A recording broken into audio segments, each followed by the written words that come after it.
Hi, I'll be telling you the story of Carlos Bulosan, the marriage of my father.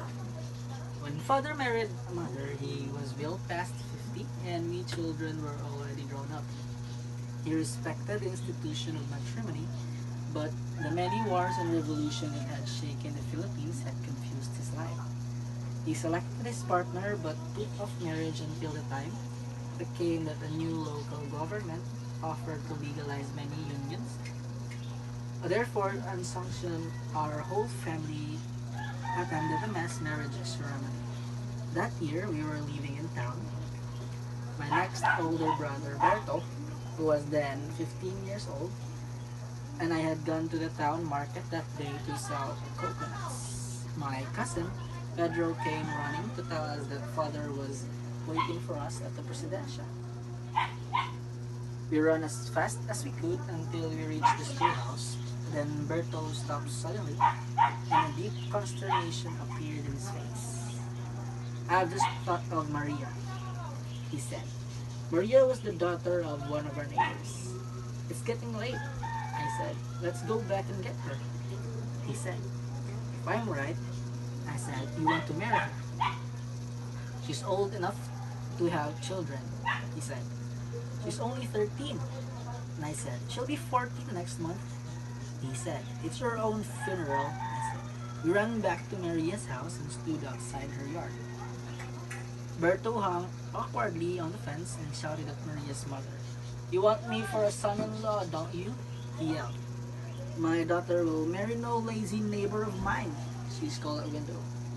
Maybe you want a jackass like your husband, he said. But Maria was already coming down to the ladder for her house. She rushed to the gate and we ran to meet her. Her mother hung on the window still and screamed while the three of us raced off to Presidencia. There we found hundreds of freshly scrubbed peanuts and laborers from the villages with their wives.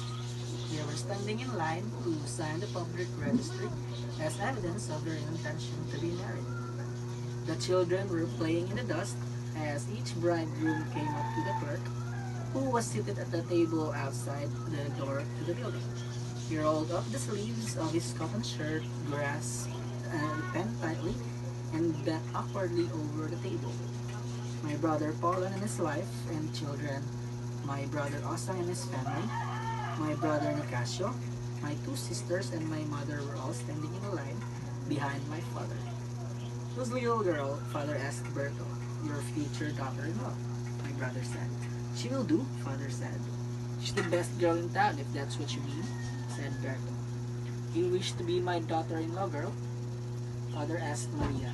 Yes, sir, she said. Can you give me some grandchildren? He asked. Yes, sir, she said. That is enough, father said. Get in line. Four policemen came out of the building and made a big enclosure with a rope. They drove all of us who were standing there into the enclosure and kept us inside. One policeman on each corner of the row square. Some of the peasants had brought little jugs of wine with them, which they now passed around. The heat was blinding and the dust rose like a heavy cloud before rain. Finally, the town clerk announced that those who wished to be married by the judge in the Presidencia instead of by the priest in the church should enter the Presidencia. Father moved toward an opening that was made in the rope enclosure and motioned for her mother and the rest of us to follow him. My brother Paulan took the hands of his children and followed father. My brother Osong herded his family before him. We all pressed toward the opening. My brother Nicasio was the last to get out. Then we discovered that we were the only family that were willing to be married in the Presidencia. We followed the clerk into the building and up into Judge's room.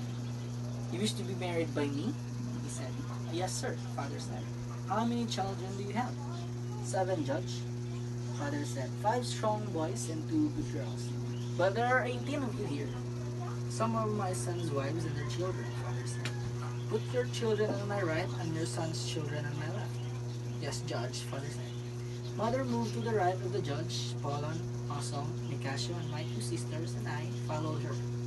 My brother's Paulan's wife and my brother's Osong's wife moved to the left of the judge.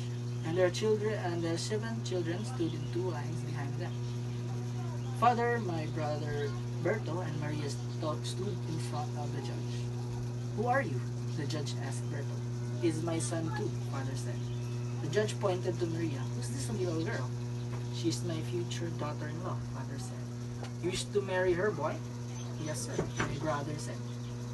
Don't you think it's a little too soon? It's all right with us, Judge, Berto said. Are you sure you won't get mixed up in your family with so many marriages at the same time? The judge asked father. We will try our best not to get mixed up, father said. The judge looked doubtfully at the lines to the right and left to him.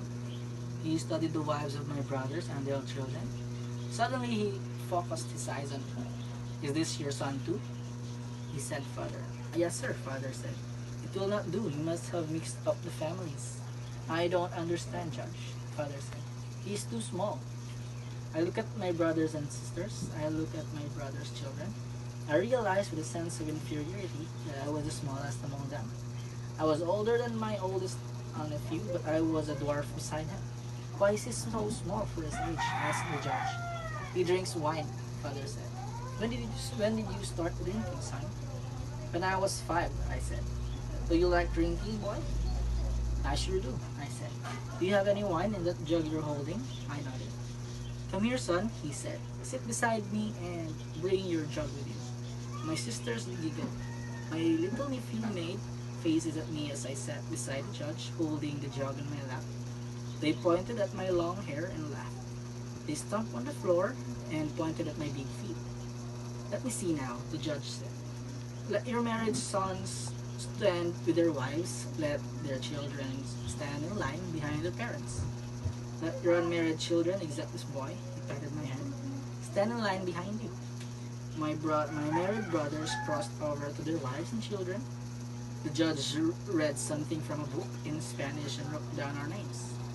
Then he rose up from his high chair and shook hands, first with father and then with every one of us. This is all I have to give you, Judge, father said, offering a basket of eggs.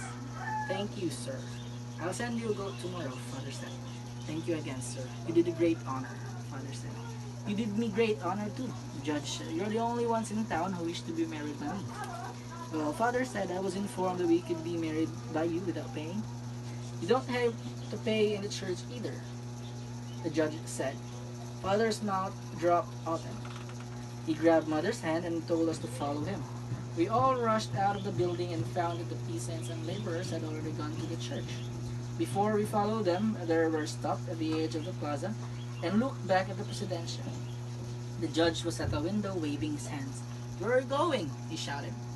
Get married again, father said. You can't do that, yelled the judge. But we ran across the plaza and past the schoolhouse. Father stumbled over a rock and fell into a rice paddy.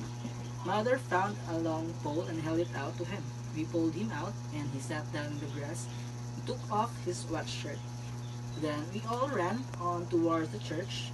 Mother ran faster than any of us. She had tucked her skirt between her legs. People looked out of their window and shouted joyfully at us. The bus drivers honked their horns.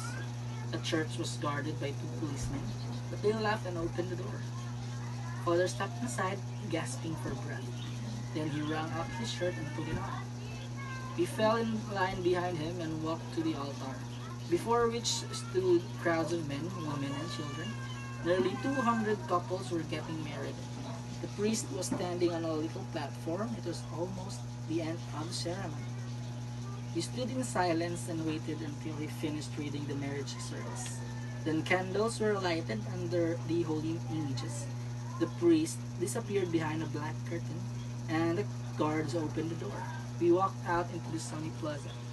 We went to the schoolyard where dozens of tables were laden with food provided by the local government. There was plenty to eat for everyone. Father kept glancing at my little nephews and nieces. He was beaming with joy and contentment. Open the jug now, son, he said to me. The judge took it, I said. And that's the end of the story. Thank you very much for listening.